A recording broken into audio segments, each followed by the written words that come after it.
Welcome to the Think Yourself Healthy podcast, where we challenge you to think differently about your approach to health and wellness. My name is Heather Duranja, and I'm excited to be here with you to take you on the journey from surviving to thriving. Hello, everybody. On today's episode of Think Yourself Healthy, I have Taylor Simpson. She is a spiritual expansion mentor, sought after motivational speaker, and a top-ranking podcast host.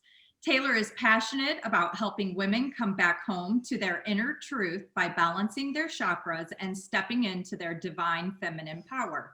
She has had the honor of guiding the transformation of over 2,000 women around the world and is on a mission to inspire women to create their own abundant as fuck life by being a living example of that.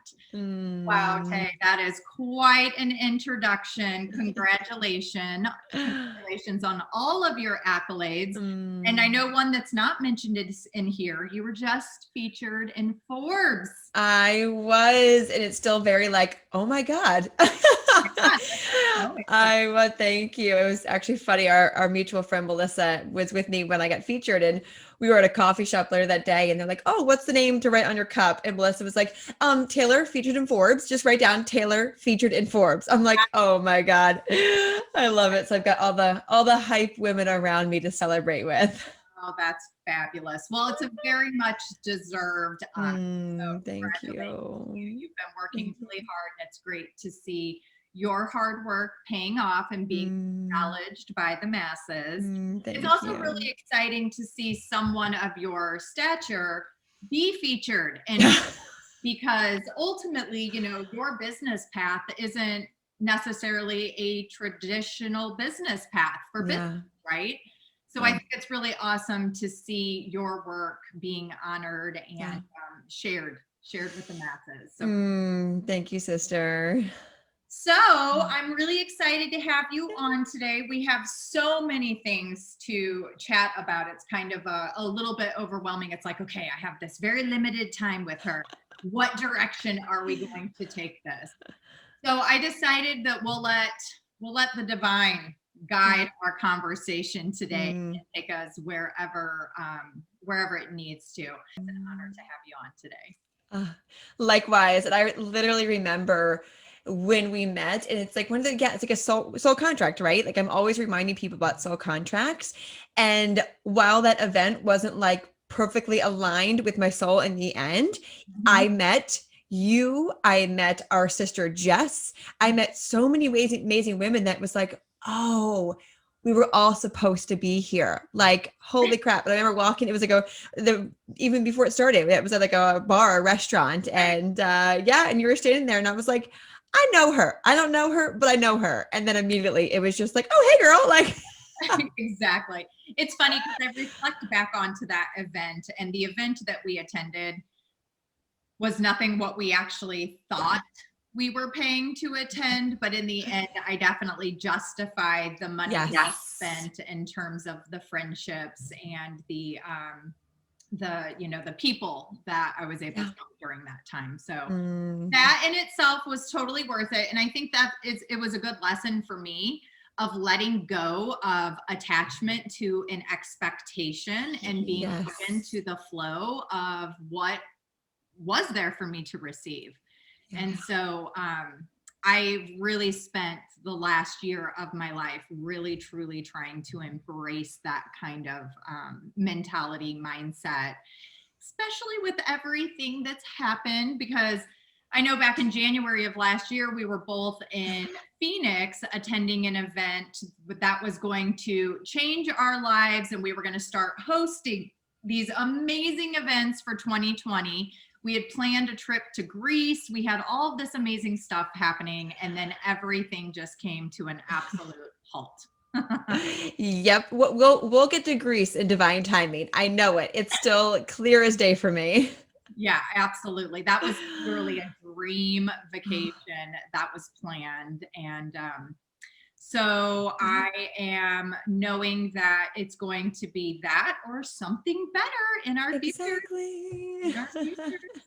So Taylor, I know that probably a lot of the speakers don't know who you are. So kind of give me a little synopsis, a quick little up to date, because I know your journey had many, many pathways much like mine that have kind of brought us to this place that we're at today, where we really focus our business on the healing component, the soul healing, and helping individuals find their purpose and their path. And much like you and I have been so lucky to stumble upon. Yes, I love this question because I know it's really, I remember I used to listen to podcasts, years back, the start of my spiritual awakening and getting into self-development. And I'd hear, guests kind of talking about their amazing life and what they do. And I was just thinking, gosh, that would be really nice to be there. And so people can look at my life right now and be like, wow, look at Taylor. She's got her perfect, abundant life and amazing or whatever. But I also like to remind people what it took to get to this, and not masculine what it took. Like, what did I do to get here? Had nothing to do with doing. It was who I had to release and who I had to become to get here. And so, just 7 years ago, maybe actually it'll be 8 this spring, I had my spiritual awakening because I hit a rock bottom. A really big rock bottom. I was in a just unhealthy marriage at the time. I had created this perfect life on the outside. I had my undergrad and my master's in international development. I worked on Capitol Hill, and then I worked for the UN, right? Like these perfect Washington, DC jobs. The outside, I had it all together, married, all this. On the inside, people didn't realize I was a disaster. I had held in a lot of trauma growing up with a narcissistic father, moving a lot, being made fun of growing up since, I can remember for being too much, which led me to morph in to fit in with everyone else, which means I completely lost touch with who I am from age 13 to, at that time, what was that, like 24, had no idea who I was. No idea, which means I had a lot of stored energy that was building up. And the day I had hit rock bottom, I was sitting in our basement TV room with my then, spoiler alert, ex-husband, and I had just broken a vase for the umpteenth time during a fight. I had massive rage issues that I was a unicorn on the outside, but Hulk on the inside, and would break things. I didn't know how to communicate in an argument. I would just immediately have energy pulsing through my hands. I'd have to pick up something and throw it. That was the only way I knew how to communicate, was to actually have a temper tantrum, quite literally. And I had just finished off a pint of Ben & Jerry's, a bottle of wine. So at that time, I was also eating my feelings away. So I was throwing or breaking things to get the attention because I wasn't being seen or heard, because I wasn't using my voice. And at the same time, I was shoving down my feelings with food. And I remember sitting there by my then husband, feeling so alone and so lost. How did I get here? This is not who I am on the inside. And when I was a little girl, I would wear tutus covered in glitter, loved unicorns, just a ray of sunshine. And I was just like, where did she go? Where did she go? And so the next day, I submitted myself to both anger management and Overeaters Anonymous because I was sick and tired of myself. I knew that something had shifted, that I needed to get back home to myself. And so that's really what then awoken me to energy. And the first book I read was The Power of Now. And then I read, The Wheels of Life, about chakras. And I remember being like, wait, what? I'm energy? I'm a sovereign human. I'm not a victim. I was in massive victim mode my entire adult life. Woe is me, narcissistic father, all the things. And so that started me learning about psychology and neuroscience and spirituality. And I just dove in. Fast forward, I ended up getting a divorce. I ended up quitting my 9-to-5, starting my own online business to serve and help people, not make it about me, not be a victim anymore. And then that morphed into, more mindset coaching, and then spiritual coaching, and then what I do now. And had I been able to tell even the version of me 5 years ago who dealt with massive social anxiety. The idea of speaking in front of 4 people, let alone thousands of people, no way. I would rather have gotten a root canal. I'd break out in hives when it was my turn to check out at the grocery store, literally would break out in hives. That's how insecure I was and terrified of like being put on the spotlight. And so I learned why my thoughts were that way, and I rewired them. And now motivational speaker and speak in front of thousands of people, and have completely shift that. And now have with my king and my conscious husband, my was meant to be soulmate. And now that's why I'm obsessed with helping people really heal their trauma, their childhood wounds, remember who they are, because it's when you make that shift. And I make myself a testament of that. I know one of my purposes in life is to just be a mirror for people, literally just to live my life to my highest self, to simply be a mirror, to show people it's not about what you do, full circle to my very first thing I said. It's about who you need to release, what you need to heal, and who you need to become, will allow you to truly live an abundant as fuck life. So that's my journey and why I'm so obsessed with helping people really get through themselves. Yeah. And remember who they are. Absolutely. I love it. I love your vulnerability, your transparency. You and I definitely have similar backgrounds, very dysfunctional upbringings, very unhealthy, narcissistic relationships, the insecurity, the low confidence, all of the things. Yeah. And, but I feel so grateful, and I'm sure you do as well, that when I look back now on that journey that I've had over the last 44 years of my life, and I think about all of these things, and when I was in victim mode and how I was feeling sorry for myself every single day. Why me? Why me? When am I going to catch my break? And I look back at those things now and I thank God. I thank God for those experiences. I offer gratitude for all of the experiences that I've had in my life up to this point. Because without those obstacles, without those challenges, I wouldn't have had an opportunity to prove to myself how beautifully resilient I truly am, how strong, how self-motivated I truly am. And it's funny because I've had individuals consider me like try to play the you're the narcissist card. You know what I'm talking about? And I look back and I think, oh yes, because every narcissist commits themselves to this kind of healing journey, right? Like, so yeah, true. Absolutely. But no, the reality is I'm really grateful for all of those experiences, because without them, I wouldn't be relatable. I wouldn't be able to carry the empathy. I wouldn't be able to have the compassion and grace in my heart for not only myself, but also for others. And I think that that's a huge piece of the impact of the work that you and I do, is that we are very relatable individuals who have had these real life experiences. Neither you nor I were taught how to communicate. We were judged based upon our emotions. So we suppressed those emotions. And as a result of that, the only way we knew how to express ourselves was through anger, through resentment, through, I know in my home, whoever screamed and kicked the hardest was the one that was seen and heard.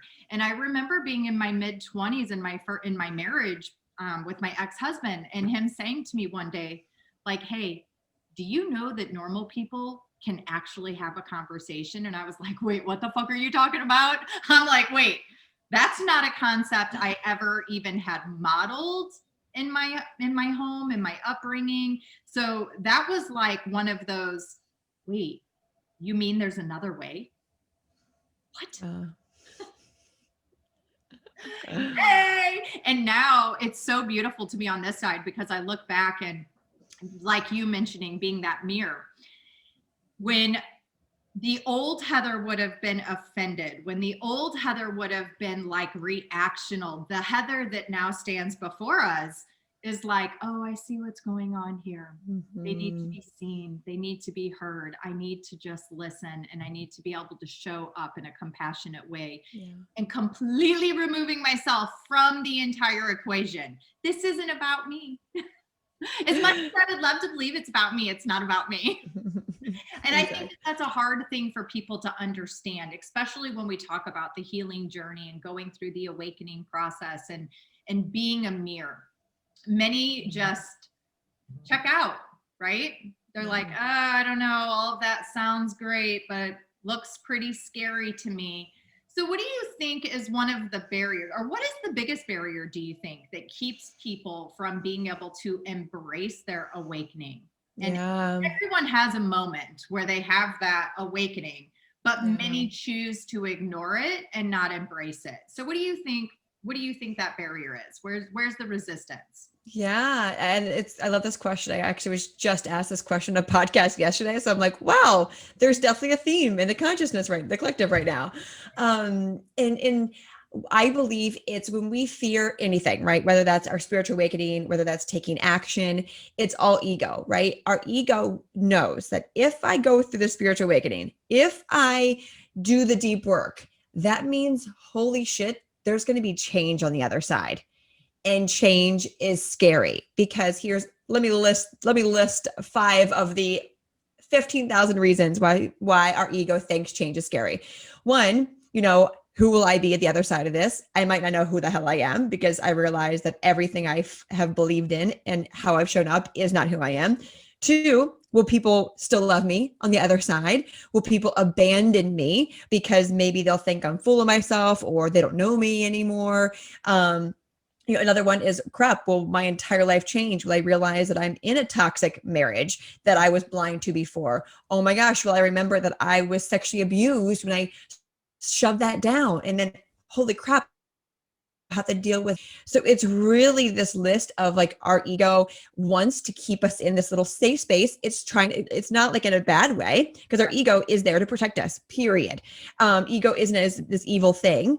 It can get in our way and we can make it evil, or we can look at it as it's just trying to protect us. So our ego is saying, no, that's scary. You don't want what's on the other side. Right. But then our soul is like, oh, but this is what it's like to be a human. On the other side, yeah, it's going to suck maybe a little bit.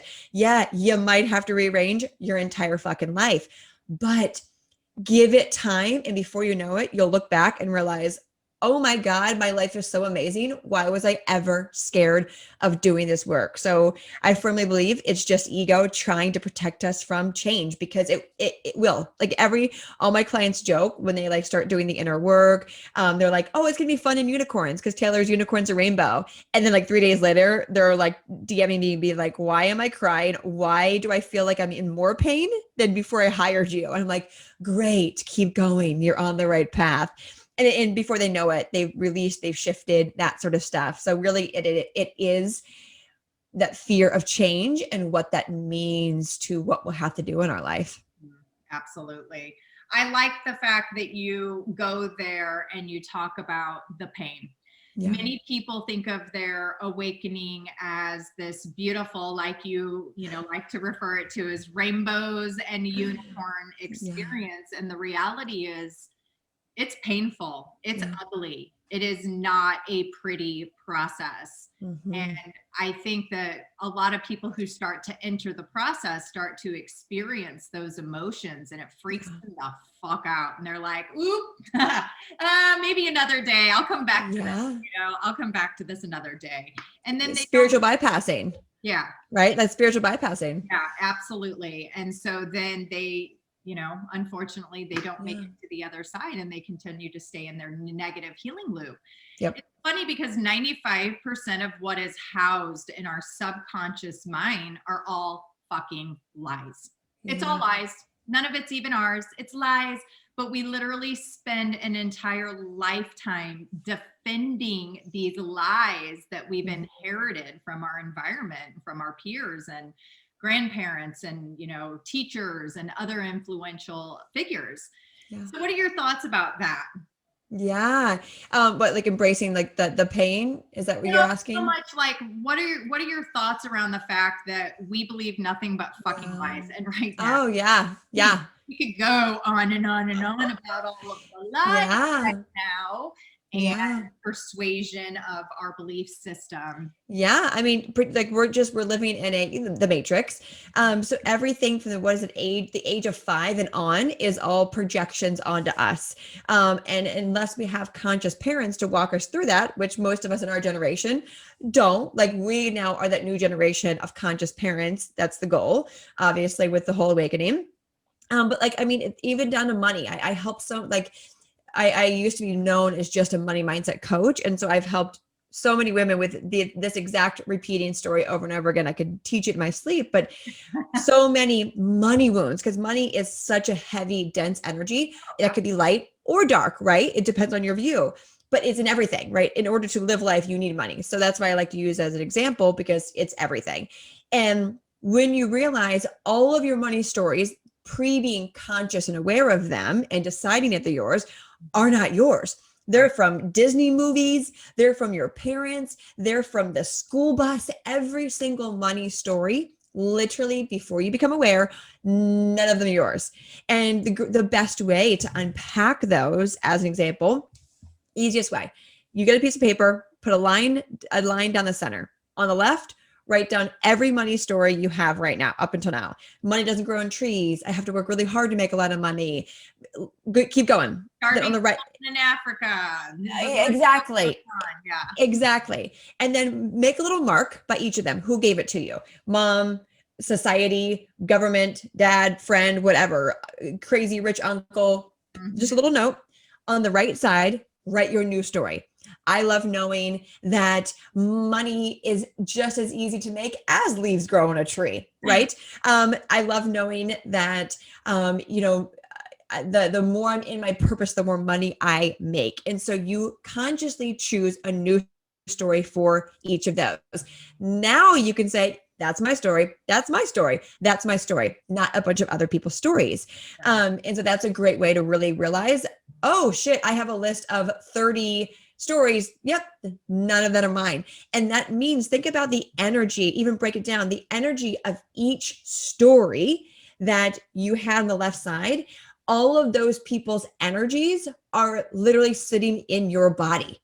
It's not that just their money story, but the energy of that human is sitting in your body.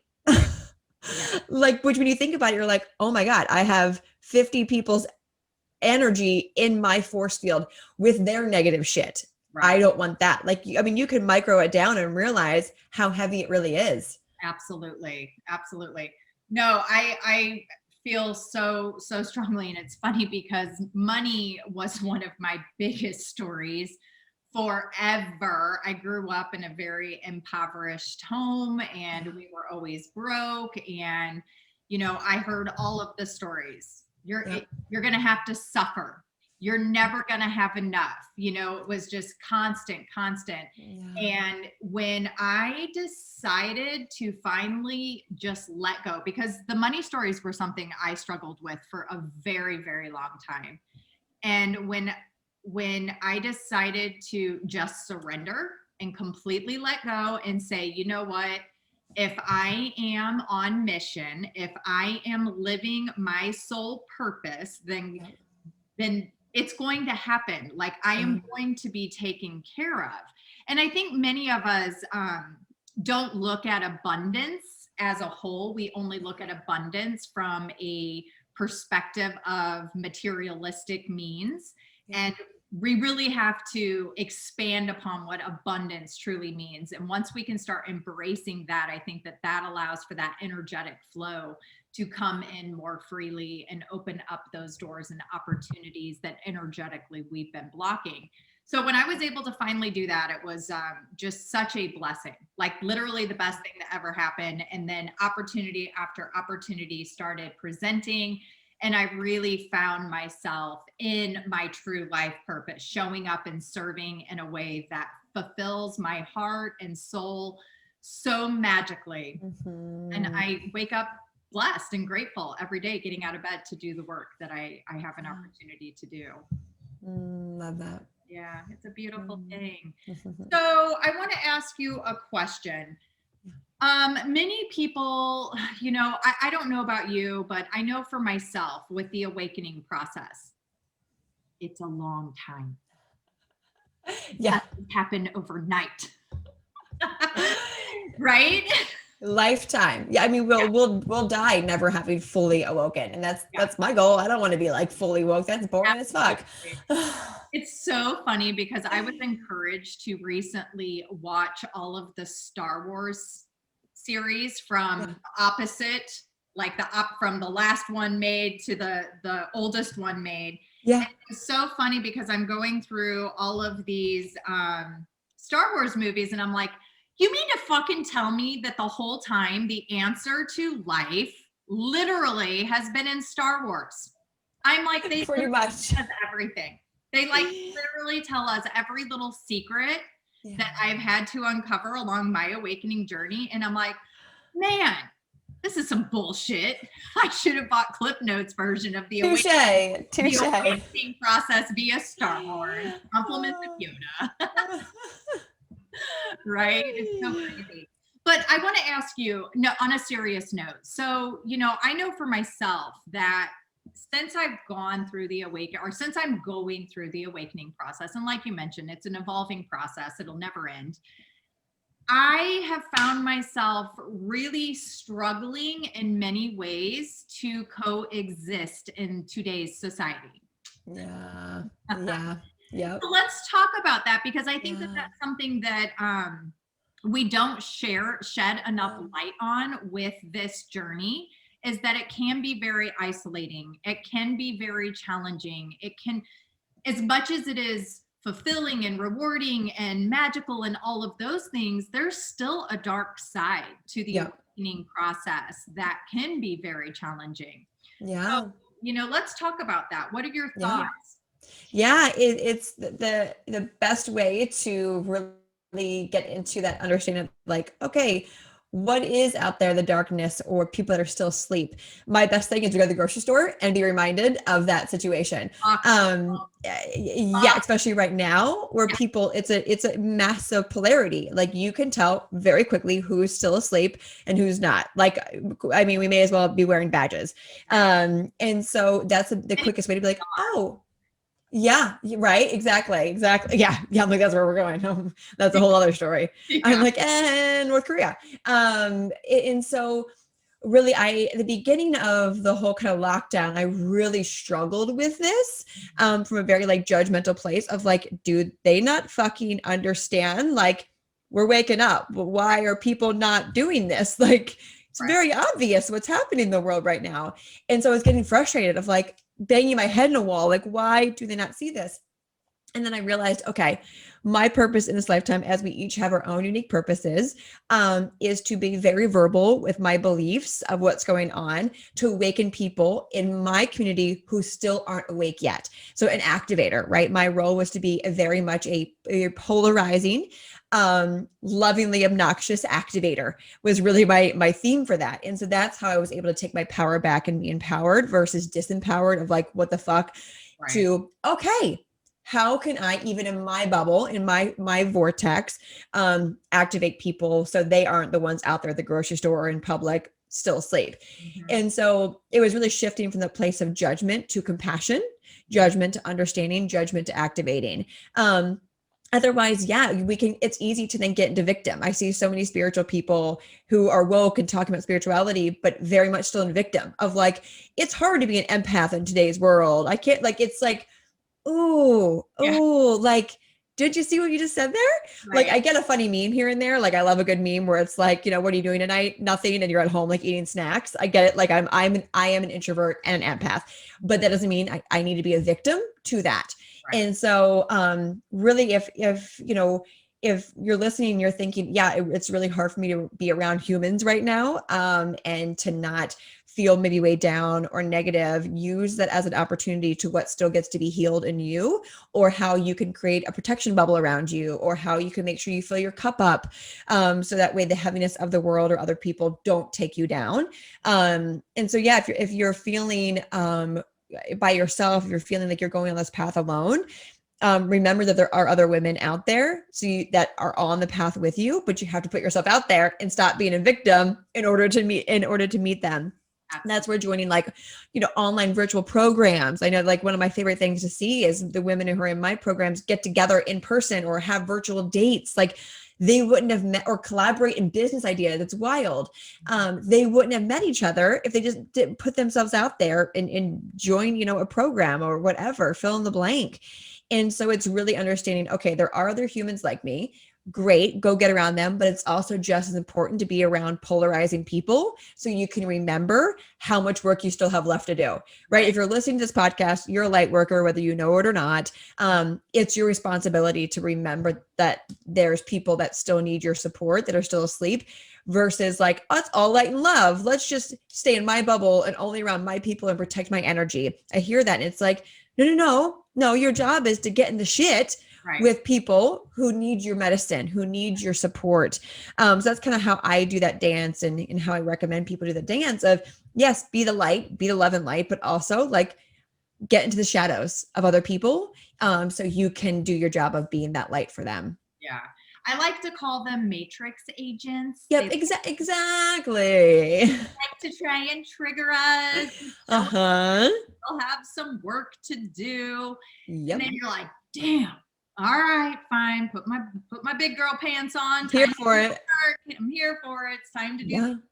Which is actually, I mean, for me, that in itself is a reward. I love being triggered. Like like I joke. I love triggering people. I'm notorious for that because I love being triggered. So the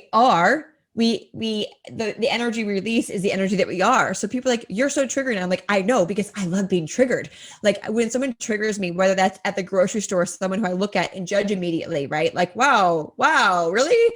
I'm like, oh, interesting. What disowned part of little T that's in there that still fears being judged. So I'm projecting my judgment onto someone else and they're triggering me to look at my trigger of still fear of being judged. So when I get triggered, it's like, yes, like, where's my journal? I can't get home soon enough to journal on this. So when you learn to become obsessed with being triggered, again, it's not being disempowered by this person's triggering me. What a bitch.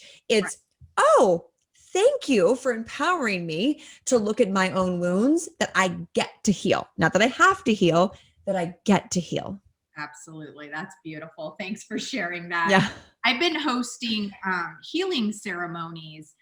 I've been trying to do them monthly. It's been a little bit of a challenge, but my December, it was either November or December, I hosted a healing ceremony and I had a woman who just happened to be in the area. She wasn't part of the event and she got triggered very, very badly by our group because we weren't wearing masks. And we had more than 6 people. Of course, we were, on the beach outside and socially distancing safely.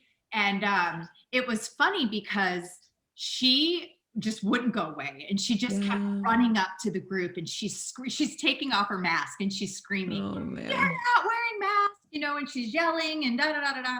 And I found myself immediately wanting to be triggered. I was like, take this bitch out. Like, it's over. She is not raining on my fucking healing parade today. And so I start to run after her. And one of my dear friends in his angelic voice says, "Heather." And it was like, boom. In that moment, I recognized what was happening. I was like, she's triggering me. And interesting. I'm victim anger attack mode. And so it was really cool because I really embraced that. I really allowed myself to feel that and sit with that and ask deeper questions around that.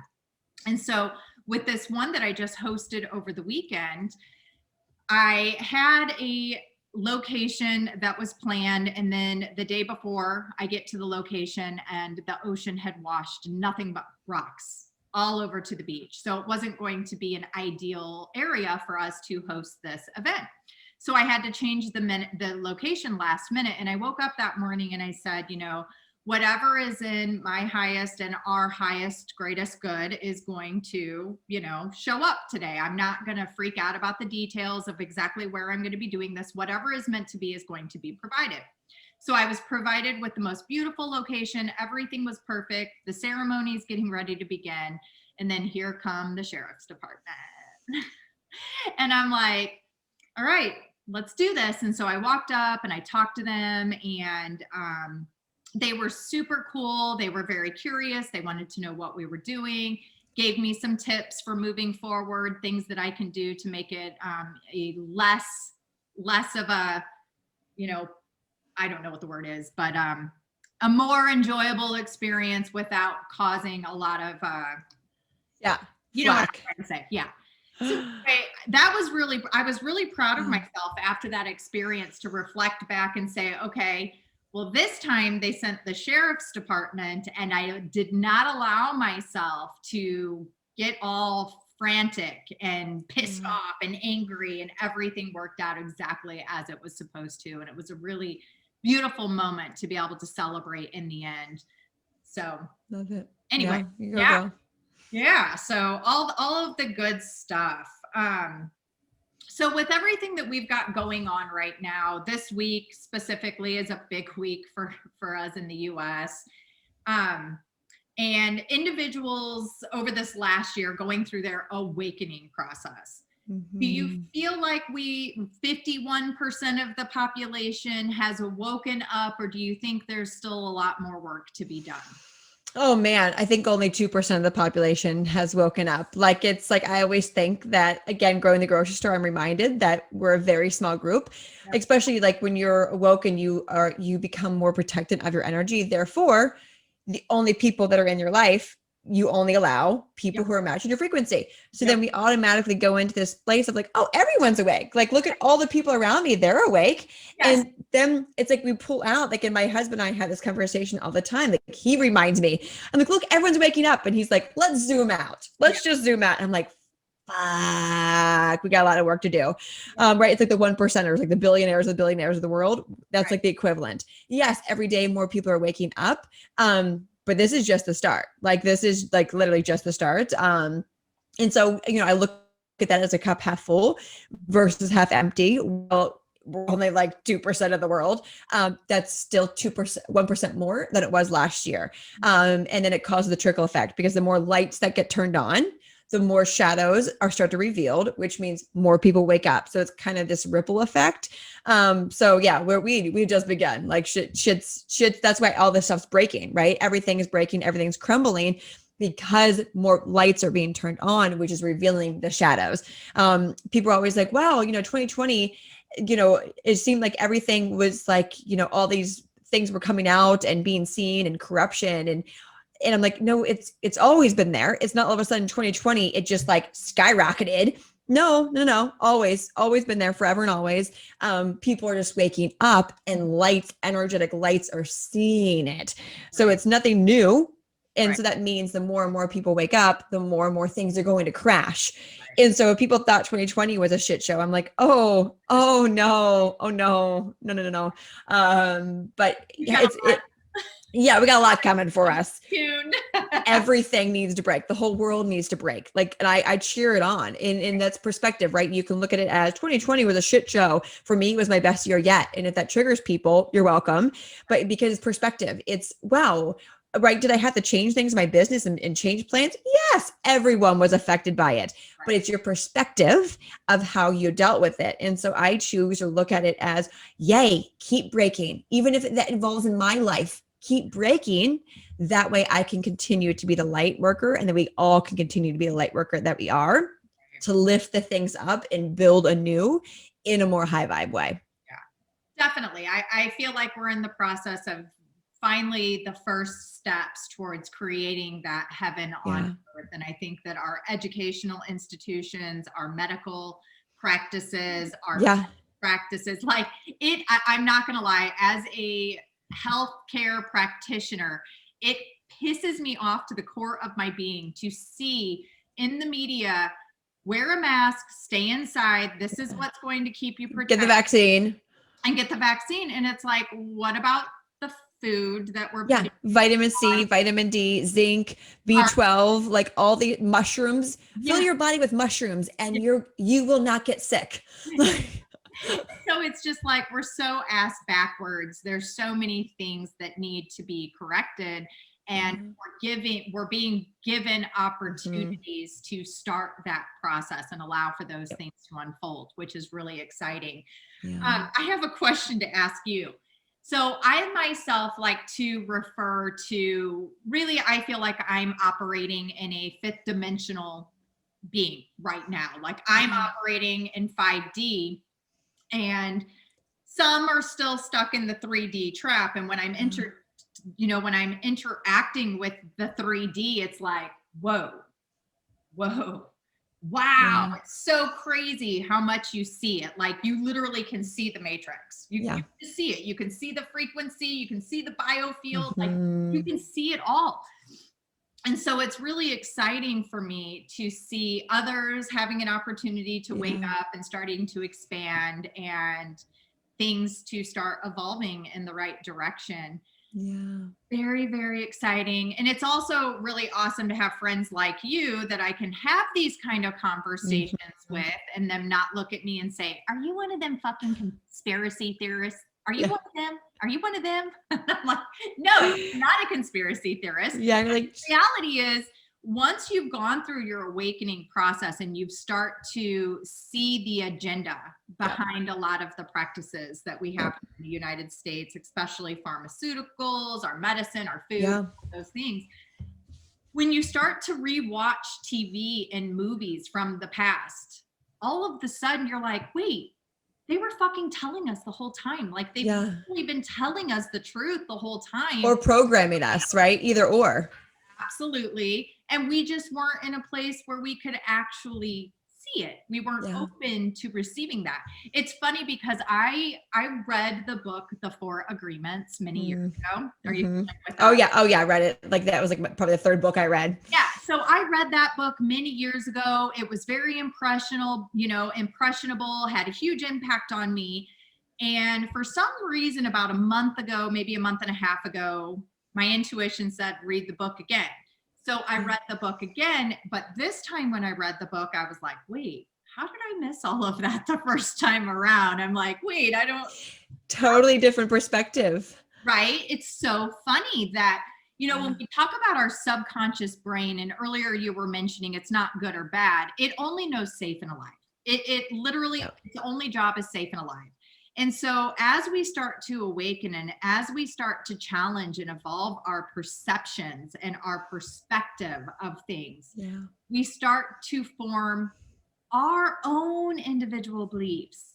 We start to use discernment to bring in our own value system and embrace what it is that we feel is truth at the core of our being. And we allow our intuition to help us access that and decipher what it all means. And I have no clue where I was going with this. I totally forgot. But anyway, where the fuck was I going? Anyway, there was 4 agreements. Yeah. 4 agreements, different perspective. Yeah. So with the 4 agreements, it was really exciting to see. For me, I'm a big fan of, if you read something or you watched something that was really impactful, I encourage you to go back and do it multiple times. Yeah. Because back to what you were saying about the brain not knowing good or bad, the second we start to take in a belief that contradicts our core belief system, then we no longer can accept new information. The brain is set to overdrive. It starts going into panic, anxiety, fear, and it's like, no, can't take it anymore. Shut down.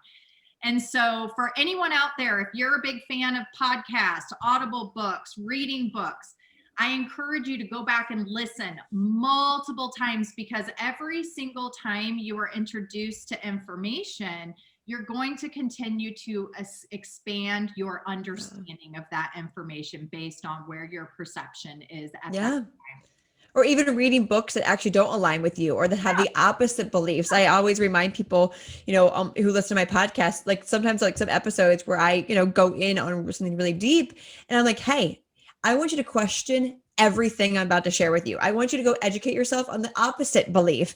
That way we don't accidentally put ourselves, like people who are big supporters of Q or left or right, like, and are all in on that. I'm like, oh, no. You need to hear the other perspective. So like even reading books that aren't self-development, that maybe are, something completely different, allows you to be like, oh, interesting thought here. I never thought of it this way.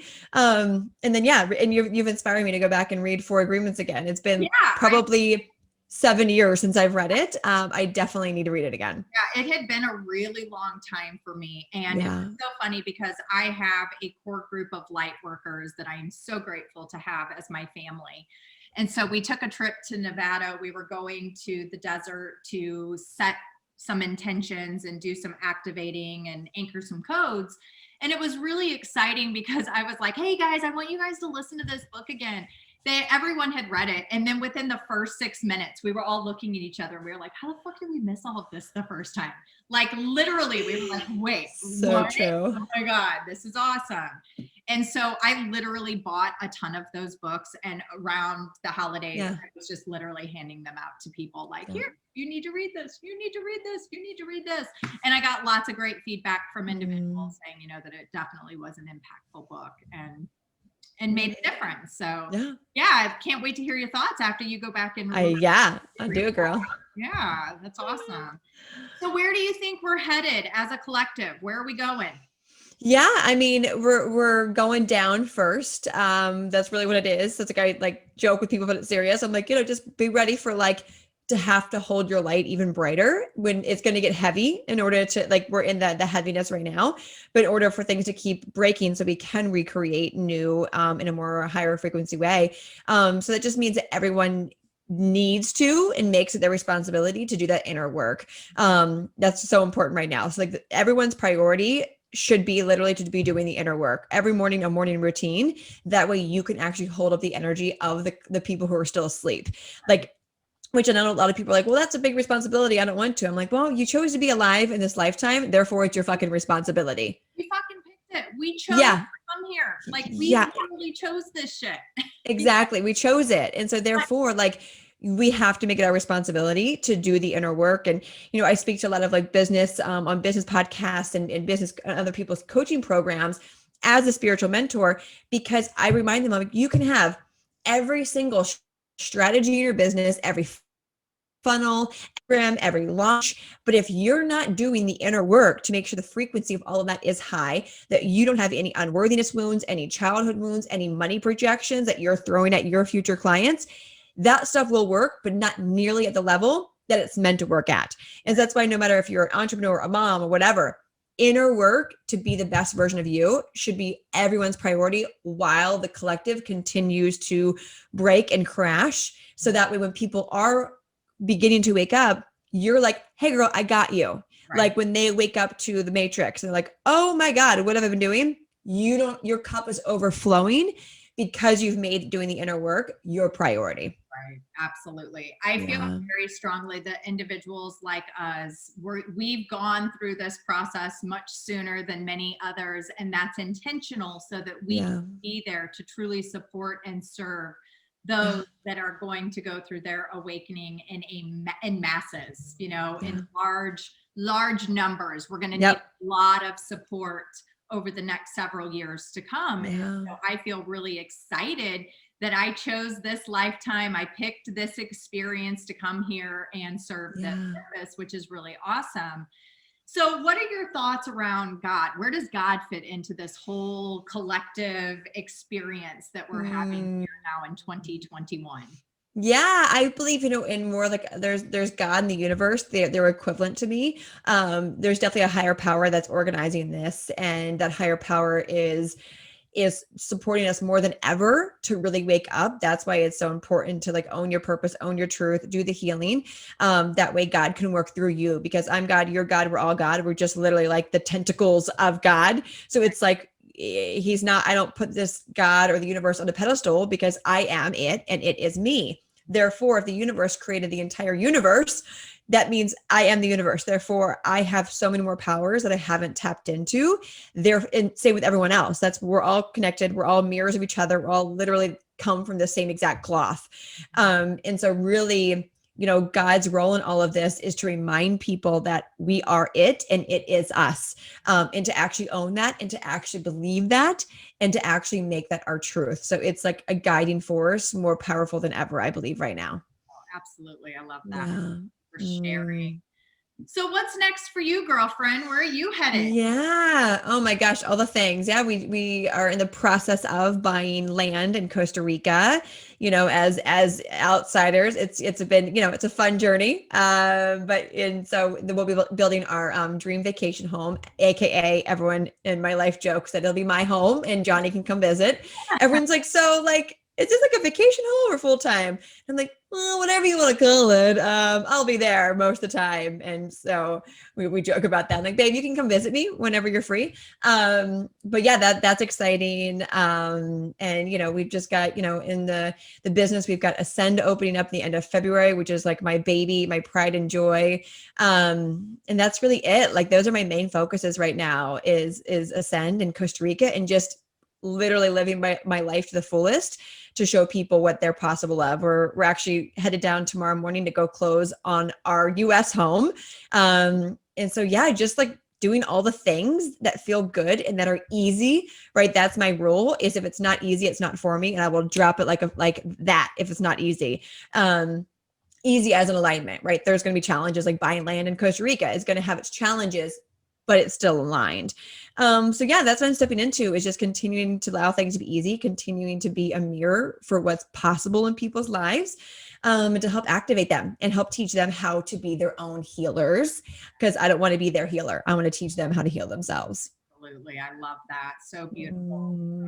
That gives me chills throughout my entire body. You're an extremely ambitious, self-motivated woman. You've got big goals, big dreams. And I'm curious, when you set expectations, so like for instance, with what we went through with 2020, you have these big goals, you have these big dreams, you set these expectations, then something like 2020 happens. How are you able to navigate through that in a way that is going to support your highest good instead of turning to victim mode? Yeah. It's immediately, and I'm so grateful to say, like, all the inner work I've done, I never went into victim mode in 2020. It was immediately like, oh, okay, I can't have my retreats. Therefore, what can I provide to people to be able to level? Created these these pods, little small group coaching pods, filled 5 up within, a few days. I was like, okay, like how can I continue to take other people's victim and help empower them? That's waking them up. And so it was immediately, if something couldn't happen or something had to change in my life, it was okay, how can I make sure to still provide this type of service, but in a way that's like, we're able to do that. And so the moment that, especially as like a hearts and an entrepreneur, the moment you make it about you, you're actually being a hypocrite.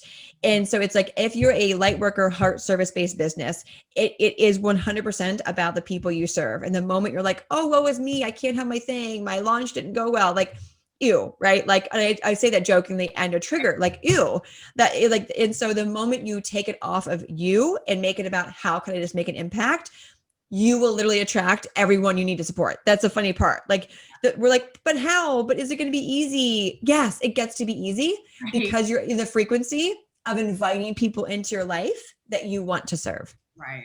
Absolutely. That are in alignment with your vibrational frequency. I love it. So what are your last thoughts for the listeners? Any words of advice for anyone listening right now? Oh man, it really is just to take inventory of everything, every thought, every person in your life. Do they uplift you? Do they help you question things, right? It's not kicking people in your life that don't align with you, but just make sure that everyone in your life is like my word for 2021 is inspiring. Make sure everyone is in your life or things or thoughts that inspire you to either deeply question something, to be curious, but then also to make sure the thoughts of yours align with your highest good. So just take inventory and making sure that everything, everyone, every thought is empowering you, is giving you life, and expanding your own consciousness. Like, and if it's not, like, just get rid of it. Like, get rid of it. Absolutely. Wise words, Miss Simpson. Wise words. Well, thank you so much for joining us today. I really, truly appreciate you taking time out of your very busy schedule to be here with us. Where can the listeners find you? Yay. Thank you so much for having me on, sister. This has been I've been so excited for this. You can find me over on Instagram at I am Taylor Simpson. Super easy. Come DM me, say hi. You'll get an obnoxious voice message back, most likely. Probably why I'm walking on the treadmill, because that's usually when I multitask. And so yeah, please come just say hi. Be like, hi, heard you. Hope you have a great day, whatever that is. I love connecting over there. Love it. Well, listen, audience, if two very stubborn Leo women have the ability to let go of their prideful nature and face their ego in a way that we have the ability to embrace and work with it so that we can start growing into alignment with who we are supposed to be. If you and I can do this, I am 100% positive anyone has the ability to change. Amen. Literally change their life. So amen, sister. Amen.